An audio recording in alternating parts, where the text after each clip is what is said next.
Well, she was known as Hannah B. Now, the new Bachelorette, the only woman in a house full of 22 men, all fighting for her hand in marriage.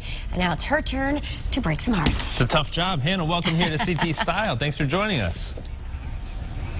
Well, thanks for having me. I'm glad to be here. Absolutely. The first episode of this season was awesome, but let's go back to last season of The Bachelor, in the moment when you and Colton kind of said goodbye. I thought he was so respectful the whole season of how he ended things with some people. Did you learn anything from that as to how to start and end different relationships in your season? Yeah, I mean, everything that I went through in Colton's season, the good and the bad, really, I was able to take that and learn from it, from how I handled things, the good ways I handled things, the bad ways I handled things, and really looking to Colton as an example of just knowing and seeing kind of firsthand as much as possible what it's like, but never really fully understanding, and everybody's journey is different.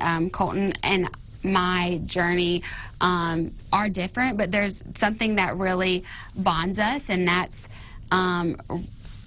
you know, having 30 relationships to begin, and how emotionally and physically draining and it is to say goodbye to people you really care about, but knowing that the end goal is so important. And so I really do respect him, even when it was hard, when he said goodbye to me, that he stayed true to himself and knew what he wanted at the end. Sure. All right, so new season, you have a lot of guys trying to win your heart. Have you had any surprises so far? Well, obviously, Scott was a surprise for me. I did not know that I was going to have to deal with a guy coming in and wasting my time and everybody else's with a girlfriend, but I nipped that in the butt and tried to take that disheartening situation and set a precedent for, hey guys, this is how we will handle things when I do feel disrespected, and you might not want to get on my bad side. So hopefully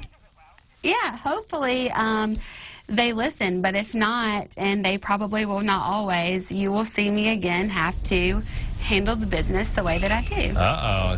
So speaking of that, do you have like a pet peeve or something that really just turns you off? And then on the flip side, what's like the one thing that you need your future boyfriend, fiance, husband to have? I am not okay with somebody not being honest with me.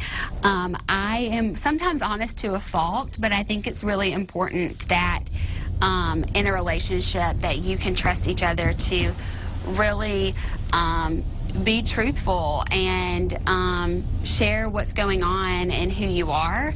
And so when I feel like I'm not getting that is when I get really upset. As far as what I'm looking for in a husband, it's been the same the whole time. Somebody who loves me unconditionally, loves the parts of me that are easy to receive and the parts that are hard and challenging, but, you know, is going to be there with me no matter what. All right, we are very excited to see how this all unfolds. Hannah, thank you so much for being here, and you can see a new episode of The Bachelorette with Hannah B. It's Mondays, 8 o'clock right here on WTNH.